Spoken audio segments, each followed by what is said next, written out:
You hurt?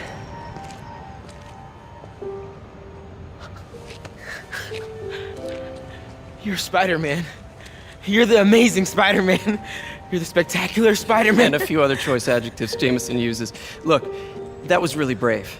But next time, leave the fighting to the pros, okay? Okay, but what if there aren't any around? Well, you can't just go swinging at someone twice your size. I mean, don't get me wrong. I fight guys stronger than me all the time, but when I do it, I have... Oh, like that time you fought Rhino on the Brooklyn Bridge? That was so awesome. Perfect example. If the other guy's bigger, you gotta be quicker. Okay?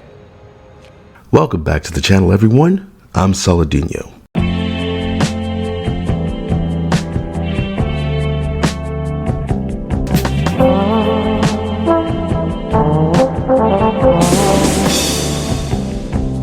I don't know, I think the worst argument in defense of Miles Morales as Spider-Man is the one where they say anyone could be Spider-Man behind the mask. The whole point about Spider-Man being fully covered up is that anyone could be him. Is English your second language?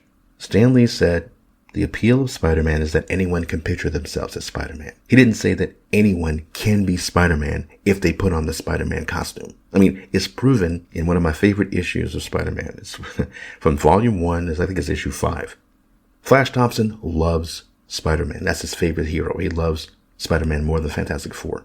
And his biggest, I don't even know, Flash probably didn't consider Peter Parker his rival, but his biggest rival at school, the kid that he used to pick on and make fun of, Peter Parker, actively hates Spider-Man, makes fun of Spider-Man, talks all kinds of smack about him. So don't ask me how he did this. Flash got a costume, an exact replica of Spider-Man's, dressed up as him, and decided he was going to go out one day, find Peter Parker, and scare the living daylights out of Peter Parker. He's basically just going to confront him. It's like, hey, I heard you talking smack about me. I'm Spider-Man. What do you got to say now?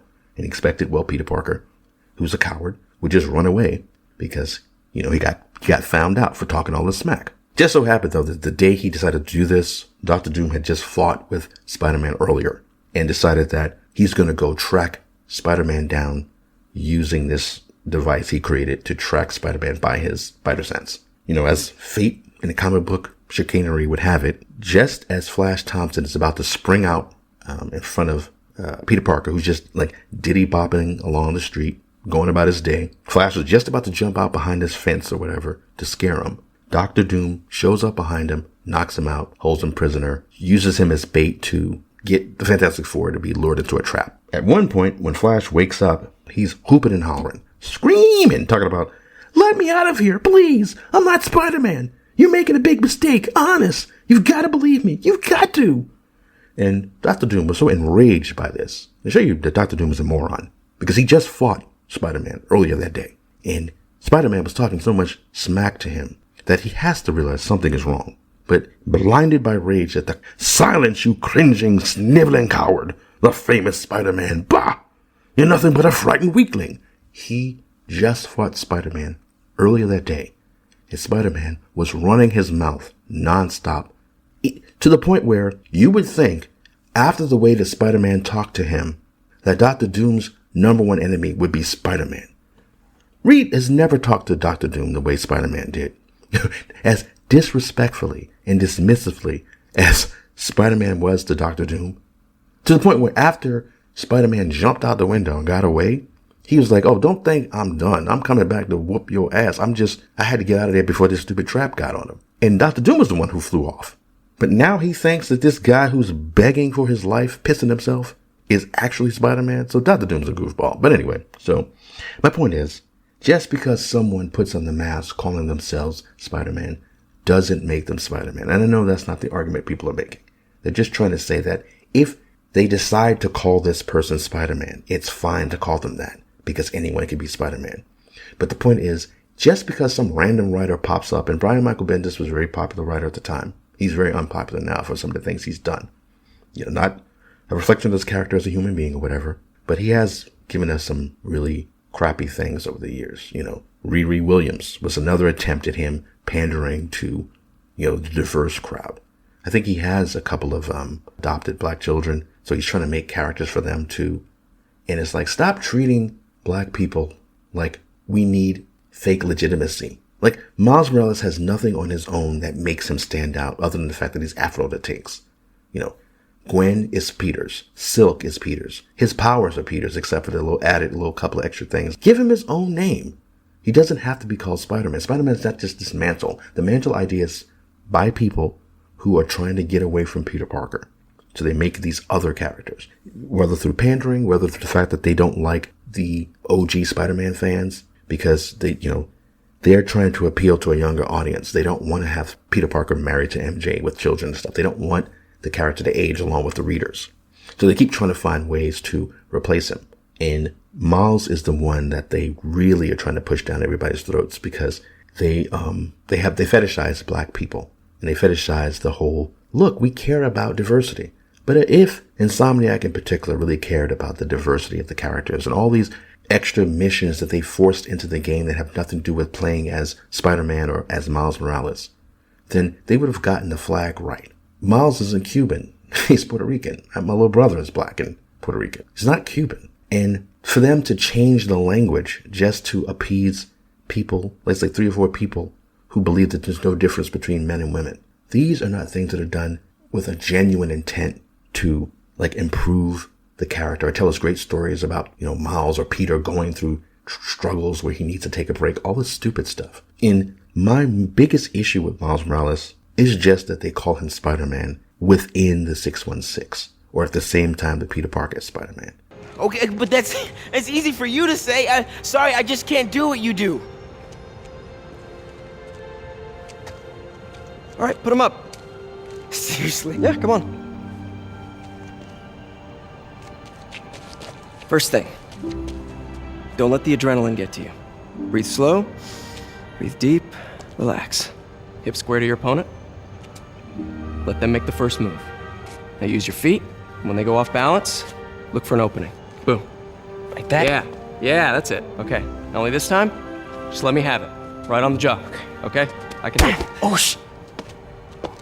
sorry. No. It's all good. You keep that up and you'll be fine. All right, lesson's over. Gotta go. I don't like the idea, but if they killed Peter Parker off in the game and said, now on we have Miles as Spider-Man, he's taking up the mantle, which is not a mantle, but if he's going to take the name Spider-Man. But if they killed Peter Parker off, it would make more sense story-wise than Peter Parker going, I gotta take a break because MJ doesn't like me going out there swinging and having fun. And, people will try to defend this story. I don't care. Women should not be writing a stupid story anyway, so I don't accept any of that. But my main issue is 2 or 3 idiots running around calling themselves Spider-Man. I don't like the knockoff versions, period. I don't like Ben Reilly. I don't care about Silk. It's because a lot of it is not done. Like I said, it's not genuinely done to create new, interesting characters. These are just knockoffs of Spider-Man where they're trying to, okay, the Asians, you want a Spider-Man too, right? Here you go.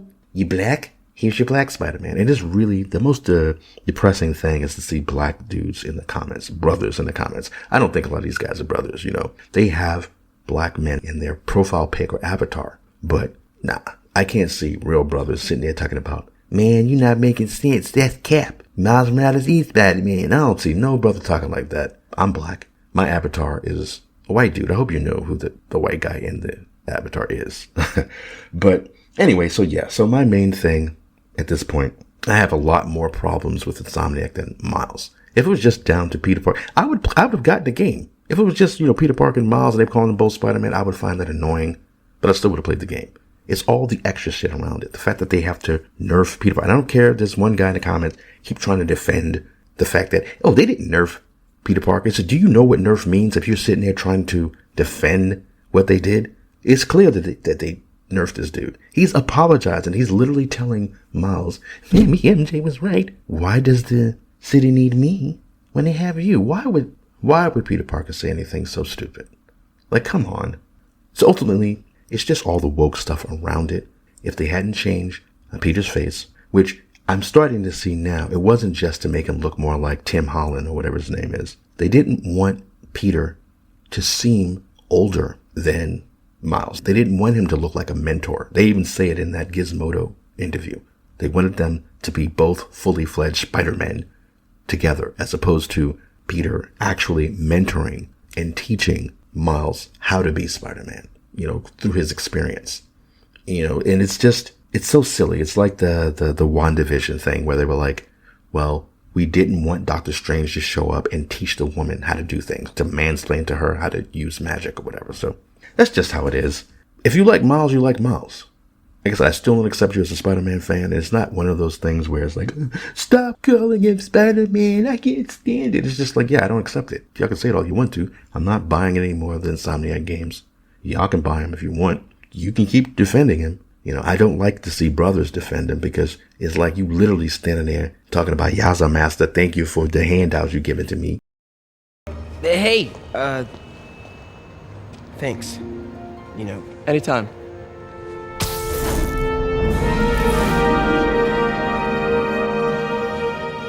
Just punch Spider-Man.